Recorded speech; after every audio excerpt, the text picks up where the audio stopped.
నా అదృష్టం 2001 నుంచి కూడా కేసీఆర్ తో పనిచేసే అదృష్టం నాకు దొరికింది.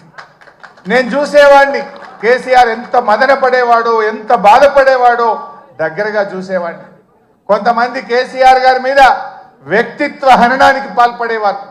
రకరకాలుగా ఆయనను ఎన్ని రకాలుగా బదనాం చేసేవారంటే, ఒకడైతే ఇక బీమార్ అయింది ఇక లేస్తనే లేడంటాడు, ఇంకోటి అంటాడు. ఎన్ని రకాలుగా వేధించిన, బాధ పెట్టిన, వ్యక్తిత్వ హననానికి పాల్పడిన మొండి ధైర్యంతో ఆయన పోరాటం చేసిండు, తెలంగాణ వైపు అడుగులు వేసిండు. That is KCR. ఎక్కడ బాధపడ్డా, కుంగిపోయినా, వెనకడుగు వేసిన, పదవులకు ఆశపడినా ఇవాళ మనం తెలంగాణలో ఉండేవాళ్ళం కాదు. ఇవాళ తెలంగాణ వచ్చిందంటే అది కేసీఆర్ గారి మొండి పట్టుదల, ధైర్యం, ఆయన పోరాటం వల్ల ఇవాళ తెలంగాణ వచ్చింది.